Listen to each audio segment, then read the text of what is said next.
Hello friends, नमस्ते सबको। Welcome to the Autosyc. Autosyc में आपका स्वागत है। ऑटोसाइक की एक सर्विस है मेरी मैनकाइंड के लिए,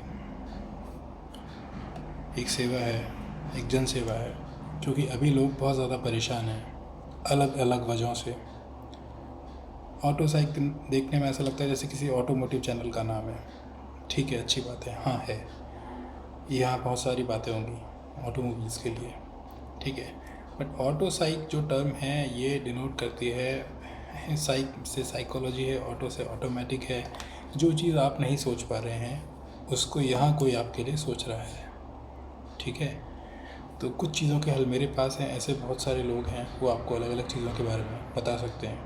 हमें जो भी पता हो वो हमें बता देना चाहिए, दुनिया को बता देना चाहिए, अपने अंदर ही नहीं रखना चाहिए, है ना। क्योंकि हम उसको साथ लेके चले जाएंगे एक दिन, किसी के भी काम नहीं आ पाएगा, ठीक है। तो ये सेवा का सबसे आसान तरीका है कि जो भी अच्छी बात आप जानते हैं दूसरे को भी बता दीजिए, शायद उनके भी काम आ जाए। तो चलिए, आज का जो टॉपिक है वो है इथेनॉल। भारत में बहुत ज़्यादा हाहाकार मचा हुआ है, एक बवाल मच गया है कि ये इथेनॉल जो है गाड़ियाँ ख़राब कर रहा है। और होना भी चाहिए, क्योंकि अभी तक जो फ्यूल हमें मिलता था उसके बारे में हमें पता था कि ये पेट्रोल है। अब हमें पता चला है कि नहीं, उसमें कुछ और भी मिला हुआ है। तो देखिए, इसकी शुरुआत हुई थी 2009 में, 2009 में शुरुआत हुई थी इथेनॉल मिक्स करने की। उस समय जो सेंट्रल गवर्नमेंट थी, केंद्रीय सरकार थी, उसने 10% 10% इथेनॉल ऐड करने की हामी भरी थी। 90% 90% पेट्रोल में, क्योंकि इथेनॉल जो था अभी से नहीं, और मतलब 40-50 साल पहले से जो स्टडीज़ थी वो ये बताती थी कि थोड़ा सा अल्कोहल, इथेनॉल एक तरह का अल्कोहल है, अगर थोड़ा सा अल्कोहल पेट्रोल में मिला दिया जाए तो गाड़ियों में नॉकिंग नहीं होती थी। नॉकिंग क्या होता है? गाड़ियों में अंदर इंजन होता है, इंजन के अंदर वाल्व होते हैं, कैमशाफ्ट घूमती है, वाल्व को खोलती है, बंद करती है, उसमें से हवा और जो पेट्रोल है, जो ऑयल है, उसका मिक्सचर अंदर जाता है और बर्न होता है फिर वो स्पार्क प्लग से पेट्रोल इंजन के अंदर। तो जब ये प्रेशर ज़्यादा बढ़ जाता है तो वाल्व और पिस्टन आपस में टकरा जाते हैं, कभी कभी खोल बंद होते हैं, क्योंकि 1 मिनट में कई बार हो रहा होता है। बोलते हैं ना आरपीएम 6000 रिवॉल्यूशन पर, तो 1 मिनट में 6000 बार वो सब काम हो रहा होता है, तो उसमें टक्कर होती है। उस नॉकिंग को कम करने का सबसे अच्छा तरीका था लेड, सीसा, ठीक है। तो उसमें लेड मिक्स किया जाने लग गया था पेट्रोल में। जब से गाड़ियाँ बननी शुरू हुई हैं तब से पेट्रोल में सीसा होता था। पेट्रोल गहरे भूरे से लाल से रंग का होता था। फिर एक समय आया जब ये पता चला कि भाई लेड तो बहुत हानिकारक है, स्वास्थ्य के लिए पॉइजनस है ना। तो लेड को वहाँ से हटा दिया गया, अनलेडेड पेट्रोल, सीसा रहित पेट्रोल आने लग गया भारत में भी, और सारी दुनिया में हमसे कहीं पहले से सीसा रहित पेट्रोल, अनलेडेड फ्यूल आने लग गया था। और वो बहुत अच्छा था पर्यावरण के लिए। पर उसमें एक दिक्कत थी कि उसमें लेड जो थी उसके जो फ़ायदे थे वो तो थे नहीं। अच्छा, लेड को मशीन के फ़ायदे के लिए डाला जा रहा था, पर वो इंसान को नुकसान कर रहा था। अब लेड हटा दिया तो इंसान का फ़ायदा होने लग गया, पर कारों को नुकसान हो सकता था, क्योंकि लेड पावर भी ऐड करता था और लेड ल्यूब्रिकेशन भी ऐड करता था इंजन के अंदर, और नॉकिंग को भी कम करता था। इसका हल था कि इसका सब्सिट्यूट, अब इसकी जगह कौन लेगा? लेड की जगह ले ली इथेनॉल ने, 5 to 10% इथेनॉल मिलाया जाएगा, या तो 5% या तो 10%। पहले 5% पे ट्रायल हुई और वो अच्छी गई, फिर उन्होंने 10% मिलाया, और ये इतना पॉपुलर हो गया कि जो फ्यूल कंपनीज थी उन्हें लगा कि ये अच्छा आइडिया है, नॉर्मल कार भी इसको झेल पा रही हैं। अदरवाइज़ बताता हूँ मैंने नॉर्मल कार क्यों कहा। पहले ये जो इथेनॉल मिक्स्ड फ्यूल होते थे, ये स्पेशलाइज जो कारें होती थी, रेसिंग में काम आते थे। जो लोग क्लोज सर्किट रेसिंग करते थे या करते हैं वही जानते होंगे कि इथेनॉल में मतलब पेट्रोल में आइसोप्रोपेनॉल या इथेनॉल जैसे कंपाउंड थोड़े से मिलाए जाते हैं ताकि कार रेसिंग में ज़्यादा अच्छा परफॉर्म करे, क्योंकि इथेनॉल ऑक्टेन नंबर बढ़ा देता है। ऑक्टेन नंबर एक केमिकल टर्म है। Octane number, high octane petrol क्या करता है, आपकी कार के जो वाल्व हैं उनकी नॉकिंग होने से बचाता है और वो टूटते नहीं हैं, ठीक है। तो पर ऐसा बोलते हैं ना, जैसे आज डॉक्टर्स डे भी है ना। डॉक्टर साहब क्या बोलते हैं? डॉक्टर साहब बोलते हैं कि भैया ये दवाई लेनी है तुमको और इतने डोज में लेनी है।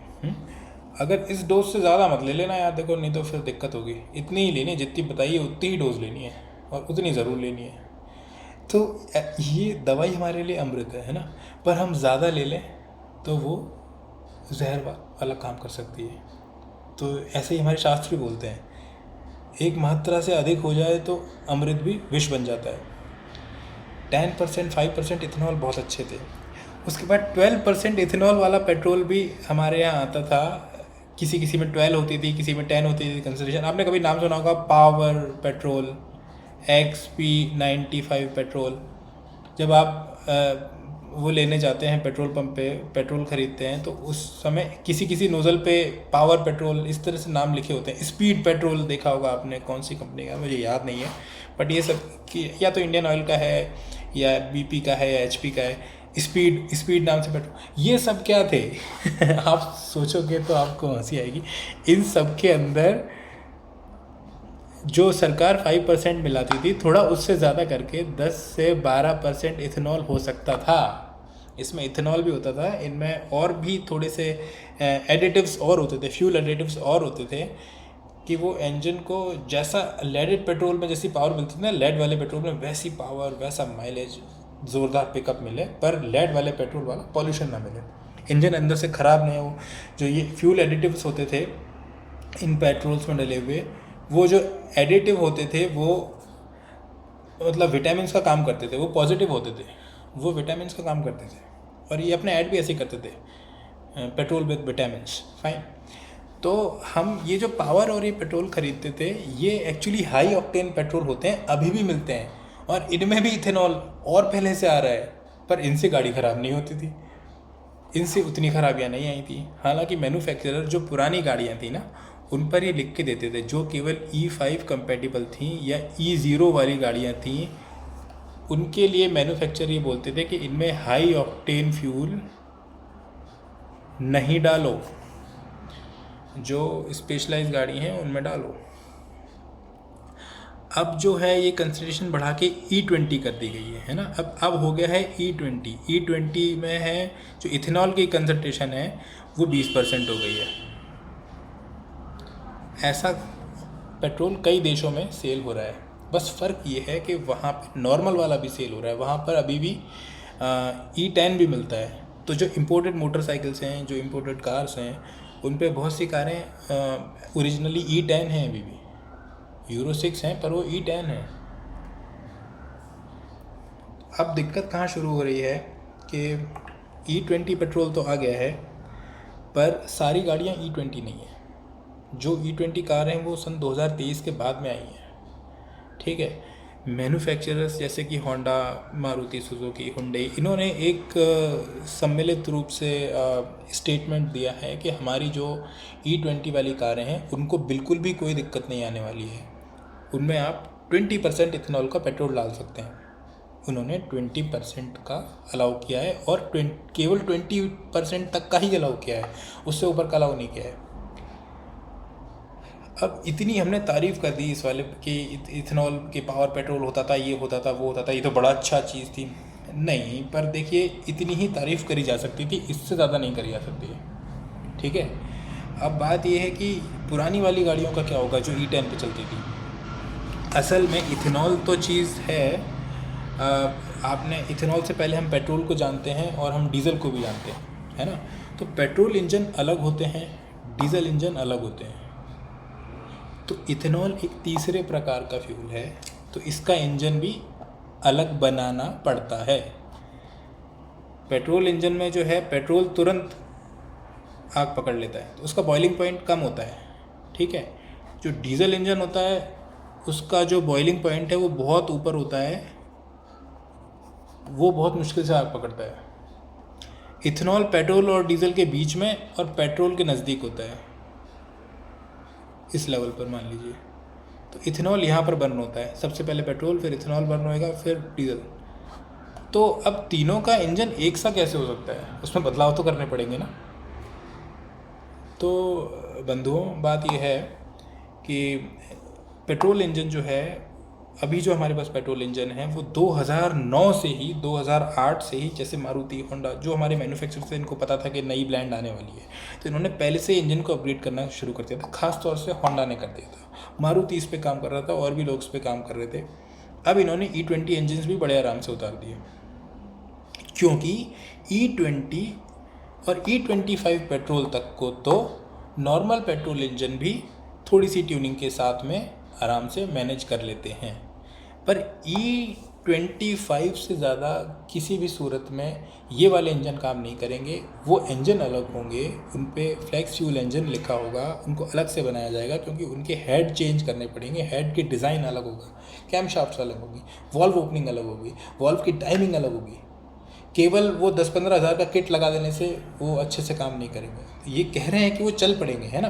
पुराने इंजन जो हैं उनमें वो किट लगा देंगे तो वो चलते रहेंगे, पर उतने अच्छे से नहीं चलेंगे जैसे पहले चला करते थे। काम निकाल देगी वो कार आपका, है ना। आपने सारी उसकी रबर्स भी चेंज कर दी, सब कुछ चेंज कर दिया, वो आपका काम निकाल देगी पर उतना माइलेज नहीं देगी। और यही हो भी रहा है, जो पुरानी गाड़ियाँ हैं वो उतना माइलेज नहीं दे रही हैं। जो 2023 से पहले की गाड़ियाँ हैं वो उतना माइलेज नहीं दे रही हैं। ये गवर्नमेंट ने बहुत ही गलत डिसीज़न ले लिया कि पुरानी वाली गाड़ियों को जब उन्होंने 15 साल का रोड टैक्स वसूला है 30%, जब रोड टैक्स वसूल लिया है 15 साल के लिए, तो 15 साल के लिए उस गाड़ी का फ्यूल भी देना चाहिए।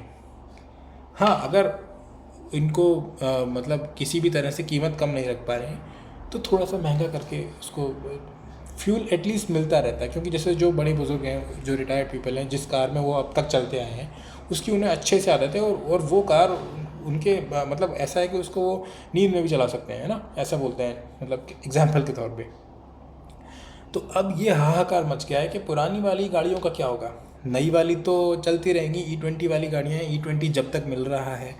हालांकि गवर्नमेंट ने बोल दिया है अब ऊपर की ब्रांड्स भी आएंगी, पर E20 अभी ये लोग कंटिन्यू रखेंगे, मतलब 5-6 साल तो मान ही लो कम से कम। जब अभी इस पर उन्होंने क्लैरिफिकेशन दे दिया है कि E20 कहीं नहीं जाने वाला है, नए पेट्रोल आते रहेंगे। बिल्कुल वैसे ही जैसे ब्राज़ील में, दूसरे देशों में होता है, अलग अलग नोज़ल होते हैं पेट्रोल पंप पे। एक पंप दिखा रहा होता है, आप E10 लिख सकते हो, दूसरे पे E20, तीसरे पे मान लीजिए E50, फिर E85 और फिर E100 में 0% पेट्रोल, पूरा इथेनॉल होता है। वो इथेनॉल किससे बनता है? इथेनॉल प्लांट बेस्ड चीज़ों से बनता है, चावल से भी बन सकता है, गन्ने से भी बनता है, और जो मक्का होती है उससे भी बनता है ना। इनको मान लीजिए इनको चढ़ा के इथेनॉल बन जाता है एक प्रोसेस होता है, उससे इथेनॉल बन जाता है, ठीक है। ये जो शुगर मिल्स हैं ये लोग इथेनॉल बड़े आराम से बना सकते हैं, तो इनको भी बड़ा अच्छा लग रहा है कि इथेनॉल बनाने को मिल रहा है। पर अब दिक्कत केवल जो है लोगों के साथ में नहीं है, जो जनता है उनको, जो जिनके पास कार्स हैं, है ना, कार ओनर जो हैं, जो बाइक ओनर्स हैं, उनको भी दिक्कत है। और जो पेट्रोल पंप ओनर हैं वो भी डरे हुए हैं अभी। वो क्यों डरे हुए हैं कि इथेनॉल के साथ अच्छी बातें तो हो गई हैं उसकी, वो तो सभी बता रहे हैं कि ये अच्छी है, और गलत भी सब बता रहे हैं। तो उसमें जो गलत बात है वो असल में इथेनॉल नहीं है, उसमें मिक्स हो जाने वाला पानी है। इथेनॉल जो है वो हाइड्रोफिलिक है। हाइड्रोफिलिक मतलब वो इथेनॉल को पानी अच्छा लगता है, वो पानी के साथ बाइंड हो जाता है। बस यहाँ से अब सारी कहानी शुरू होती है जो आपकी प्रॉब्लम है। इथेनॉल पानी के साथ में मिक्स हो जाता है, और अगर कहीं पे मॉइस्चर है और वहाँ इथेनॉल रखा हुआ है तो उस मॉइस्चर को वो अपने अंदर सोखने लगता है, मॉइस्चर पानी उसमें इथेनॉल में समाने लगता है। अब प्रॉब्लम क्या आ रही है, जिन राज्यों में ग्राउंड वाटर लेवल अच्छा है, मान लीजिए वहाँ पेट्रोल पंप है, पेट्रोल पंप के अंदर पेट्रोल पंप के टैंक्स होते हैं, ज़मीन में होते हैं जिनमें पेट्रोल भरा रहता है। अगर वो टैंक सदियों पुराने सालों मतलब बहुत पुराने हो गए हैं तो वो टैंक जो हैं उनमें से वो नमी को पकड़ने लगते हैं। हालांकि पूरा एक सिस्टम लगा होता है पेट्रोल पंप, जिसमें आप उसकी डेंसिटी चेक कर सकते हो, वाटर जो ह्यूमिडिटी है, ह्यूमिडिटी का लेवल चेक कर सकते हो। और उनमें जो नए वाले प्रोसेस है उनमें उनके पास तरीका भी होता है कि वो उस ह्यूमिडिटी को कंट्रोल कर सकते हैं, उसको कम कर सकते हैं। तो अब जो है मेरा जो आज आपके सामने वीडियो आया है ये बताने के लिए है कि आप, अब गवर्नमेंट को तो हम कुछ कर नहीं सकते, जिसके हाथ में पावर है, जिसके एक सिग्नेचर से काम हो जाते हों, उसने डिसीजन अगर ले लिया है तो पेट्रोल में ला रहा है, और मैं उस पर कुछ कहना भी नहीं चाहता। अगर आपको गवर्नमेंट के ऊपर क्या रिएक्शन हो रही है तो ज़रा और सर्च कर लीजिए यूट्यूब पर, E20, E30 फ्लेक्स फ्यूल। आप अभी देखना शुरू करेंगे और शायद अगले 12 घंटे तक आप फ़ोन नहीं रख पाएंगे। कोई अच्छे शब्द मतलब कई प्रकार के अच्छे बुरे शब्दों से नवाजा जा रहा है गवर्नमेंट को। तो भाई अब मैं अलग से इसमें और क्या कहूँ, है ना। मैं तो आपको वो बता सकता हूँ जो आपके काम की चीज़ है, ऐसी चीज़ बता सकता हूँ जो जितनी मुझे पता है, जैसे मैंने अपने आप को बचाया हुआ है इससे, ठीक है। तो मेरे पास जो पुरानी कार है BS4 है और वो E10 पे चलती हैं, उन कारों को चलाते रहने का ऐसे में क्या तरीका हो सकता है उसके बारे में आपको छोटी सी जानकारी दे देता हूँ। देखिए, शुरुआत करते हैं कि हम पेट्रोल भराने जाते हैं। तो पहली हम लोग क्या करते हैं कि हमें आज ट्रिप पर जाना है, गर्मियों की छुट्टियां हैं, सुबह सुबह निकलेंगे 3 बजे 4 बजे, ठीक है। तो सबसे पहले सुबह जाएंगे और टैंक फुल करा लेंगे। देखो भाई, यहाँ थोड़ी सी दिक्कत हो जाती है। जब आप सुबह सुबह जाते हो पेट्रोल पंप पर टैंक फुल कराने के लिए, तो अब उसमें आपकी भी गलती नहीं है और उस बेचारे पेट्रोल पंप ओनर की भी उतनी गलती नहीं है। रात भर में उस शहर में नमी थी, ठीक है। नमी थी तो उसके जो उसका पेट्रोल टैंक था वो रात में तकरीबन आधे से कम रह गया और उसके पेट्रोल टैंक के अंदर काफ़ी सारी हवा थी। उस हवा ने क्या किया, उस हवा में जो नमी थी उसके अंदर पड़े हुए इथेनॉल मिक्स पेट्रोल ने उस हवा को सोख लिया, ठीक है। उस हवा को सोख लिया और पेट्रोल के अंदर मॉइस्चर आ गया। हो गई कहानी, कांड हो गया बस, ठीक है। उसके जब उसने उस मॉइस्चर को एब्जॉर्ब कर लिया, अब क्या होगा, आप जब पेट्रोल भराने जाओगे तो आपके पेट्रोल टैंक में भी चला जाएगा और उसके चांसेस सबसे ज़्यादा क्या है, पानी होता है भारी।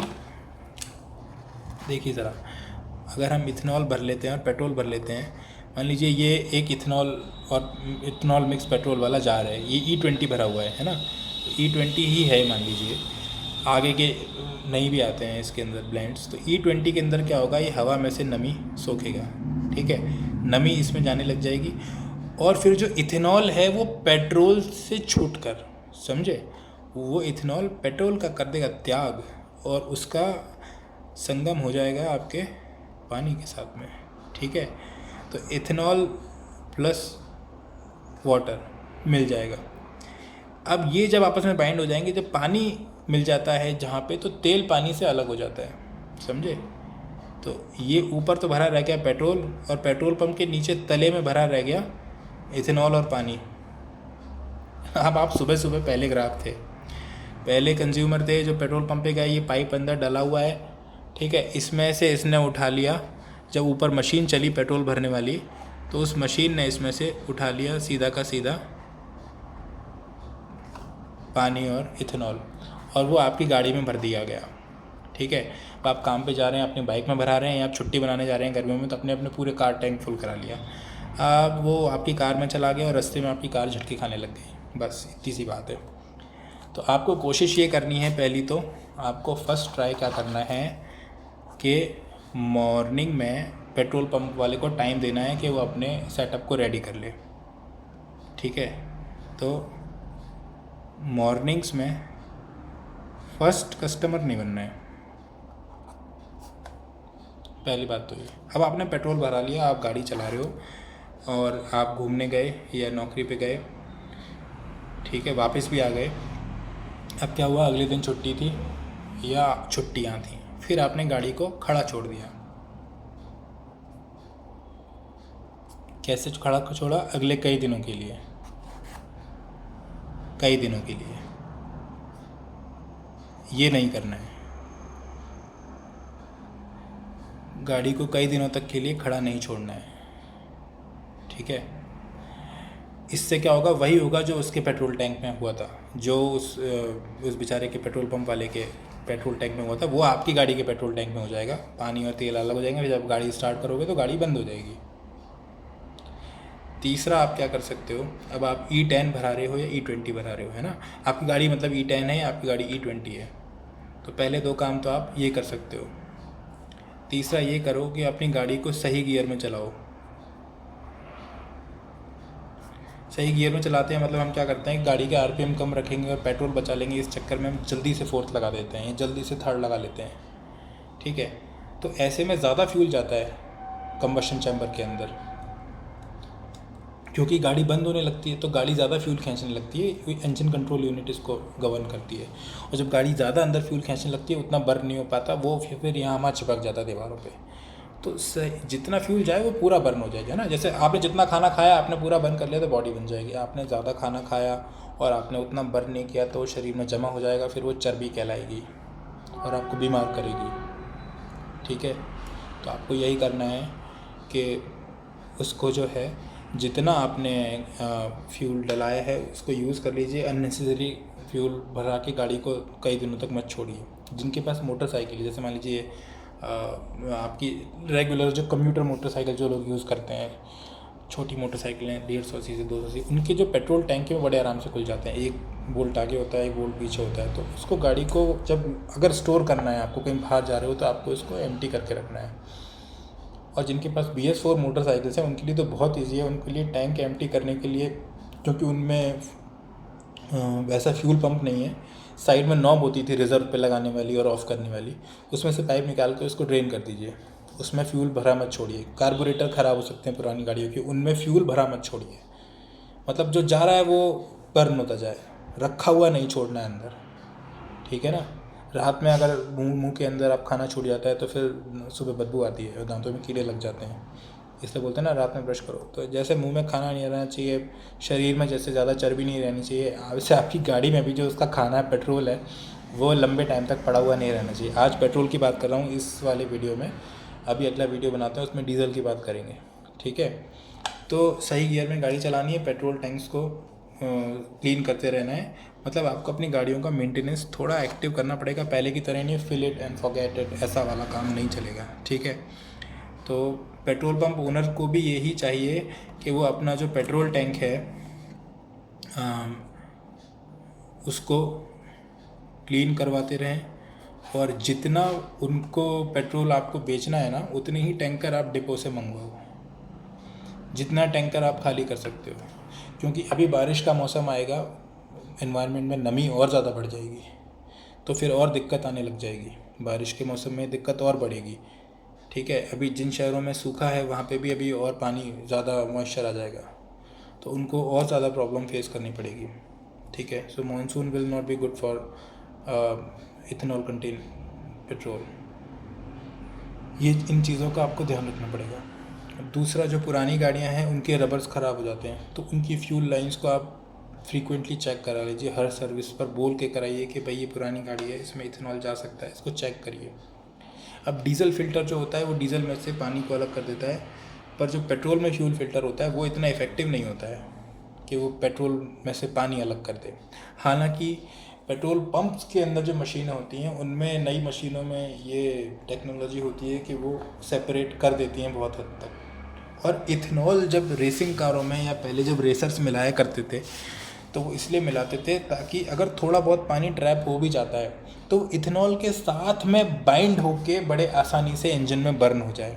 पर बात यही है, थोड़ा बहुत है ना। हमारे जो कंबशन इंजन हैं उनके इंजन के इंटरनल्स की बात हम नेक्स्ट वीडियो में कर लेते हैं। और ये भी बता देते हैं कि अगर आपको नई कार आगे ख़रीदनी है तो उसमें बड़ा डर का माहौल है कि अभी E20 कार आ रही हैं और आगे ये कैसे चलेंगी। तो उसके लिए ये है कि अब E20 नहीं, अब जो है कार आ गई हैं। खुशखबरी आपके लिए ये है कि कार आ गई हैं, और जो बेटर, जो ऊपर की कंसंट्रेशन जो है इथेनॉल ब्लेंडिंग को भी झेल जाएंगी। ये मैं आपको नेक्स्ट वीडियो में बताता हूँ थोड़ी देर बाद।